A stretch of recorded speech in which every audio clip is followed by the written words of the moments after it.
네, 안녕하세요, 여러분. 손쌤입니다. 네, 오늘은, 지난 시간에 우리 사사낭조 페르시아까지 살펴보았다면, 오늘은 드디어 이제 서아시아를 지금까지도, 어, 당당하게, 뭐, 장악하고 있다 그래야 되나? 장악하고 있는 이 이슬람 세계에 대해서 한번 여러분들이랑 이야기를 나눠보려고 합니다.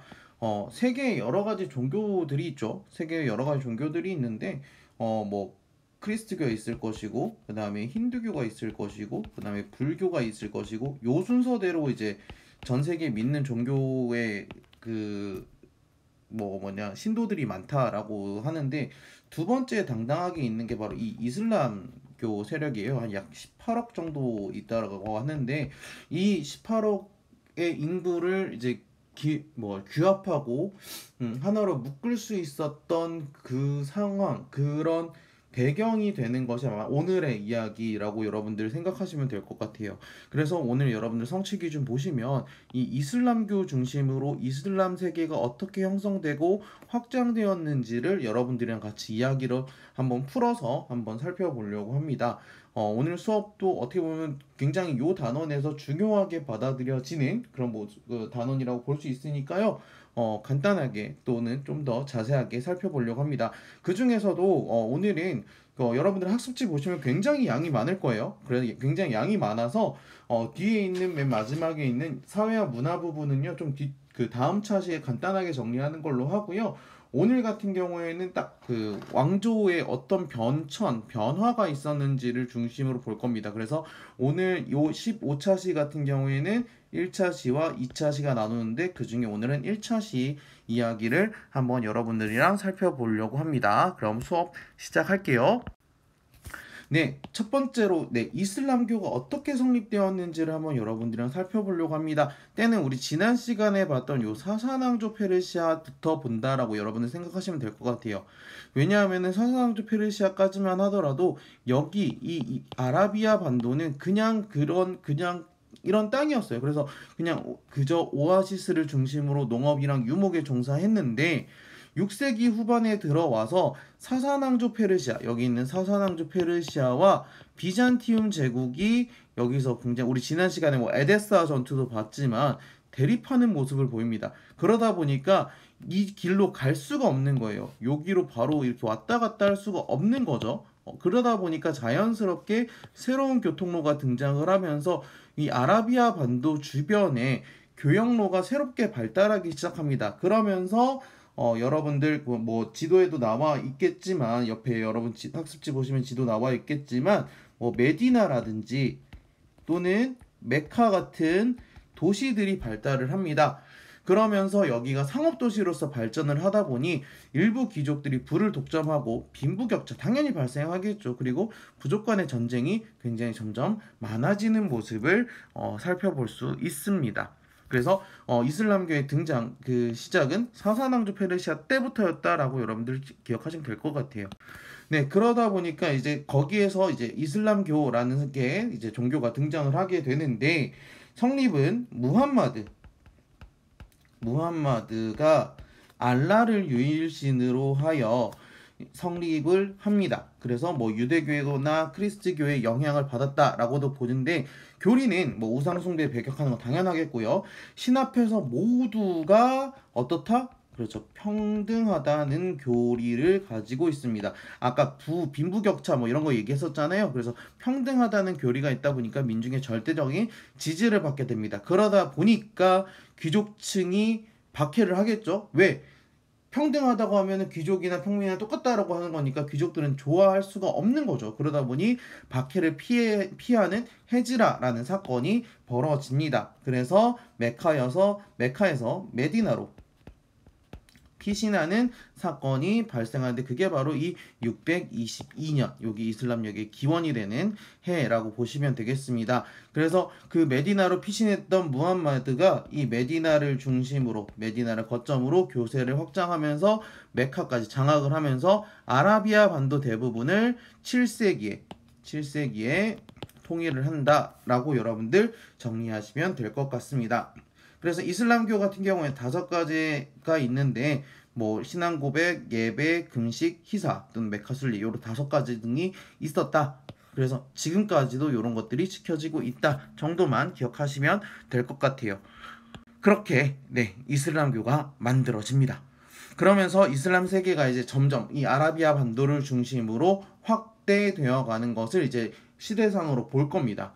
그래서 무함마드가 일단 영원히 무함마드가 종교를 설파할 수가 없기 때문에 무함마드가 죽고 난 다음에 무함마드의 뜻을 이은 사람이라고 하는 칼리프를 선출해서 정치나 종교의 대권을 맡겨 갑니다. 그러면서 그 이집트나 사사낭조 페르시아까지 정복을 해가면서 굉장히 성장하는 모습을 보입니다. 그래서 이게 1대부터 4대까지의 그 시대를 이 정통 칼리프 시대라고 이야기를 하게 되는 거죠. 그러면 왜 4대까지밖에 없느냐? 바로 이 4대 칼리프인 알리가 피살이 되면서 이 우마이야 가문이 칼리프를 독점해버리는 거예요. 독점해버리는 거죠. 그렇다 보니까 선출이 아니라 세습을 하게 되다 보니까 이거를 믿는 사람과 이거를 반대하는 사람들이 생기는데, 그래서 계파가 갈리는 게 바로 이 시아파와 수니파였다라고 보시면 되겠습니다. 수니파 같은 경우에는 누구나 칼리프가 될 수 있다. 자질만 있으면. 그렇기 때문에 이 현재 다수를 차지하고 있는 게 바로 이 수니파가 되겠고요. 반대로 이제 시아파 같은 경우에는 알리의 후손만이 진정한 칼리프가 되어야 된다라고 주장하는 게 이 시아파의 주장. 그래서 소수라고 볼 수 있습니다. 그래서 지금부터 계속 이야기를 하겠지만 시아파 국가들은 많이 없어요. 수니파 국가들이 굉장히 다수를 차지하고 있다라는 것도 기억해 주시면 좋을 것 같고요. 그래서 우마이야 왕조가 칼리프직을 세습하면서 굉장히 많은 8세기까지 나가는 거 보이시죠? 그래서 이들의 이제 수도는 다마스쿠스입니다. 다마스쿠스를 중심으로 하는, 여기 다마스쿠스 보이시죠?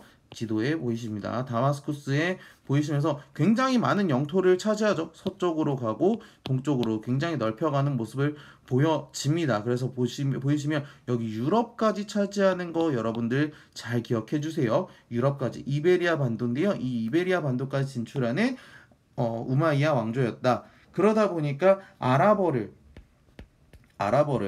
그 페르시아어가 아닌 이제 아랍어를 공용을 하고 화폐를 통일합니다. 그런데 우리 지난 시간부터 계속 강조하고 있죠.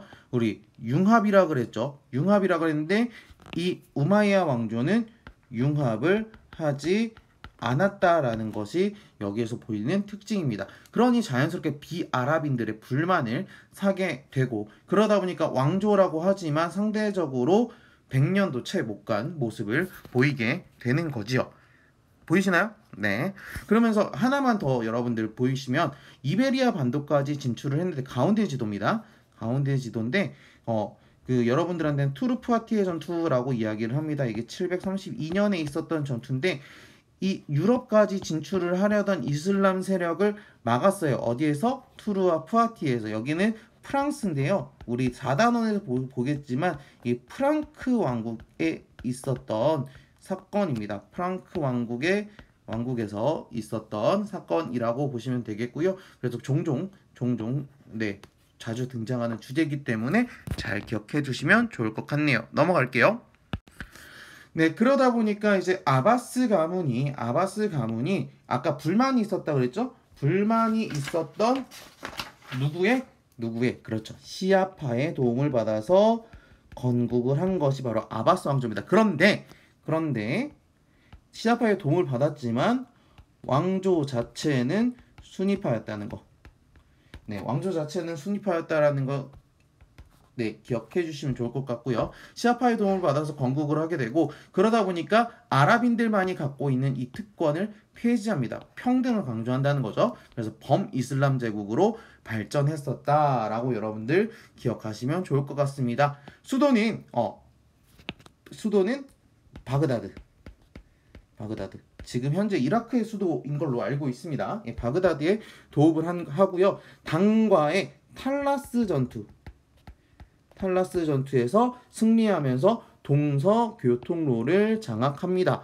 예, 여기입니다. 여기가 바로 탈라스 전투였다라고 보시면 되겠고, 앞서 이제 우마이야 왕조에서는 투르프아키의 전투에서 막혔고, 여기서는 탈라스 전투에 승리하면서 동서교통로를 장악하게 되었다. 그래서 동서무역의 중심지로 번영하게 되고 국제적인 문화가 발달하게 되는데, 여기 굉장히 오래 가죠. 네, 8세기부터 거의 13세기까지 가게 되는데, 13세기에 누가 등장했었죠? 그렇죠. 몽골이 등장합니다. 그래서 훌라구의 몽골군에 의해서 네, 멸망하게 된다라고 여러분들 기억하시면 좋을 것 같네요. 넘어갈게요. 네, 그러면서 이제 이슬람 세계가 확대가 됩니다. 이제 후 우마이야 왕조는요, 우마이야 왕조 일파가 이베리아 반도에 건국을 하는데 코르도바라는 곳에 도읍을 합니다. 서방 이슬람 문화의 중심지라고 볼 수 있고요. 요거는 약 한 10세기 정도에 있었다라고 여러분들 기억하시면 될 것 같아요. 10세기. 그리고 파티마 왕조 셈이 따로 지금 떨어뜨려서 설명을 하는데, 파티마 왕조도 10세기 초에 북아프리카는요, 이집트 생각하시면 됩니다. 이집트 지역에 성립을 해서, 중요한 거는 이 후 우마이야 왕조랑 파티마 왕조가 그 이슬람의 지배자인 칭호인 이 칼리프 칭호를 모두 사용을 하게 됩니다. 칼리프라는 거는 아까 얘기했지만 무함마드의 뜻을 이은 정치와 종교의 지배자라고 얘기했죠. 지배자라고 얘기했는데, 원래는 이슬람 세계에만 있어야 되는데, 이 칼리프라는 것을 후 우마이야도 파티마도, 그리고 원래 있었던 아까 얘기한 아바스 왕조에서도, 그러다 보니까 이 칼리프의 영향력, 칼리프의 힘이 굉장히 떨어지게 되는 거죠. 왜?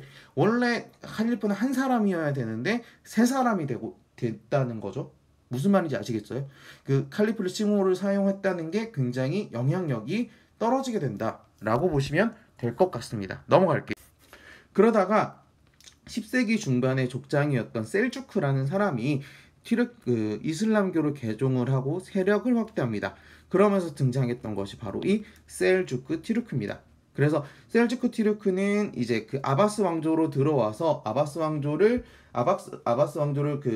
억압하고, 또는 코르도바 바그다드를 차지하고 있었던 부하이 왕조를 축출하면서 그 칼리프를 보호하게 되는 거죠. 그래서 아바스 왕조로부터 이제 칼리프가 아닌 술탄이라는 칭호를 받으면서 정치적인 실권을 위임받게 됩니다. 그러면서 일단은 셀주크 티르크가 있지만 아바스 왕조도 지속이 되고 있는 거예요. 지속이 되고 있는 겁니다.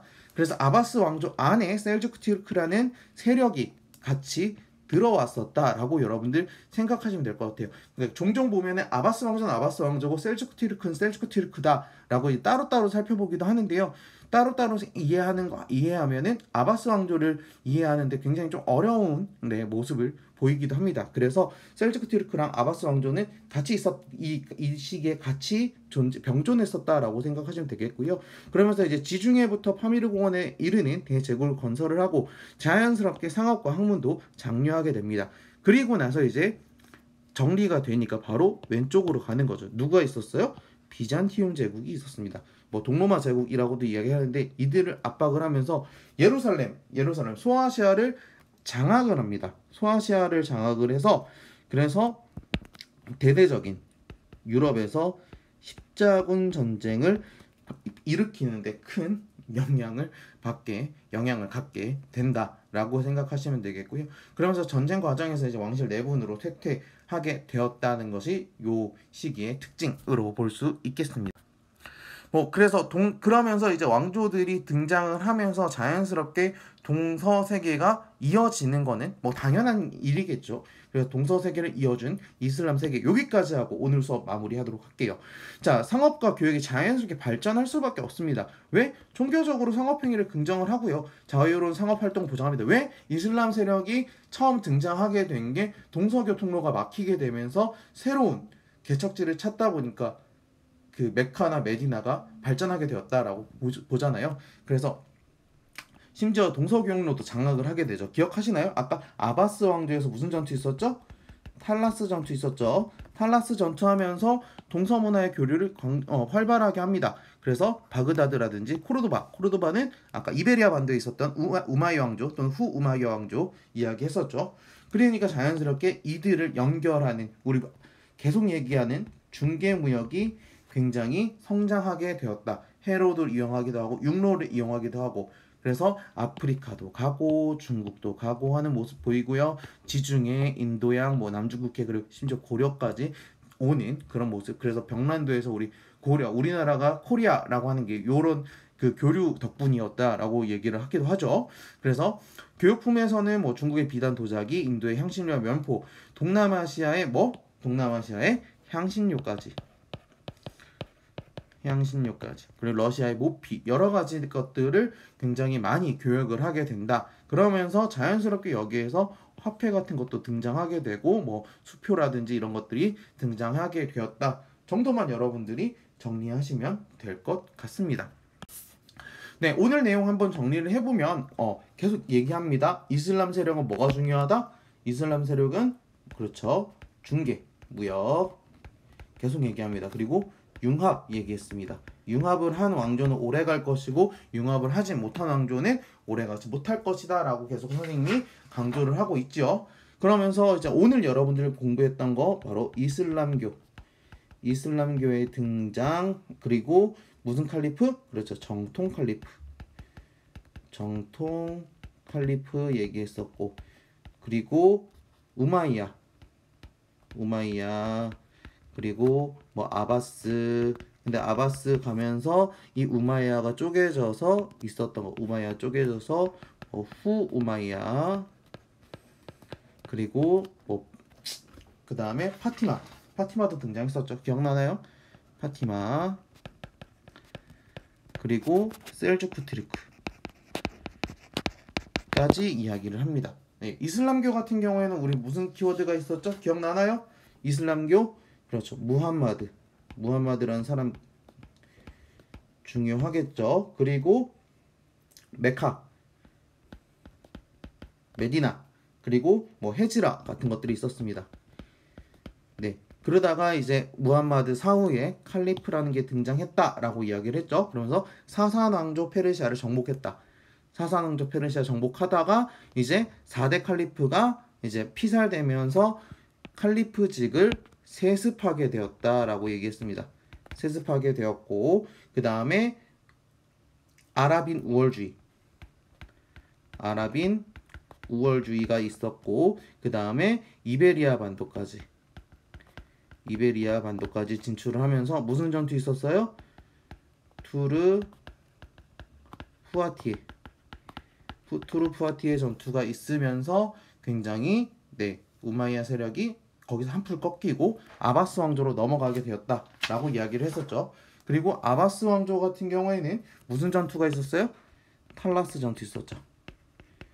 탈라스 전투 기억해 주시면 되겠고 그러다가 여기 아바스, 우마이야, 후 우마이야 그리고 파티마 왕조가 각각 뭘 선언하더라? 칼리프를 선언하더라. 그러다 보니까 셀주크 티르크가 이들을 이제 이 아바스랑 손을 잡고 그러면서 셀주크 티르크가 무슨 칭호 받더라? 술탄 칭호 받게 되고 그러면서 비잔티움 제국이랑 대립을 하더니 무슨 전쟁이 이루어지더라? 십자군까지 이어지더라 까지만 여러분들 정리하시면 될 것 같습니다. 참고로 파티마 왕조 같은 경우에는 이거는 간단하게 얘네만 시합합니다. 얘네만 시합하였다는 것만 참고로 추가로 좀 정리를 해주시면 좋을 것 같네요. 네, 굉장히 빠르게 온다고 왔는데 여러분들 잘 정리가 되셨는지 모르겠습니다. 우선은 일단 요렇게 셀주크 티르크까지 정리를 해주시면 좋을 것 같고요. 다음 시간에 이슬람 사회 문화 옆부분 그 교재로 37페이지 보고요. 그 다음 시간에 이제 오스만 제국까지 보면 서아시아 이야기는 끝입니다. 물론 5단원에서 다시 나오겠지만요. 일단 오늘 수업은 여기까지 하고요. 다음 시간에 보도록 하겠습니다. 고생 많으셨어요.